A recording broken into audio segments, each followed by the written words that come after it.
Hello, അസ്സലാമു അലൈക്കും. ഞാനിവിടെ നിങ്ങൾക്ക് ഒരു ചക്ക പുഴുക്കാന്ന് പരിചയപ്പെടുത്താൻ പോകുന്നത്. ചക്ക ഇവിടെ ഏറ്റിയിട്ട് വെച്ചിട്ടുണ്ട്. അതിൻ്റെ ചക്കക്കുരു കുക്കറിലേക്ക് അടിയിൽ ഇട്ട് കൊടുത്ത് അതിൻ്റെ മേലെ ചുളയും ഇട്ട് കൊടുത്തിട്ടുണ്ട്.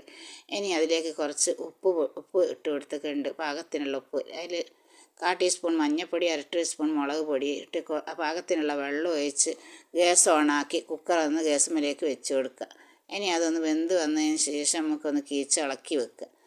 എന്നിട്ട് ഞാൻ അതിലേക്ക് കാമുറി തേങ്ങ ചിരകി വെച്ചിട്ടുണ്ട്. ഒരു പച്ചമുളകും വെളുത്തുള്ളിയും ചെറിയുള്ളിയും എല്ലാം കൂട്ടി ഒന്ന് മിക്സിയിൽ അരച്ച് ഇതിലേക്ക് ഇട്ട് കൊടുക്കുക. ഇത് നന്നാക്കി ഇതൊന്ന്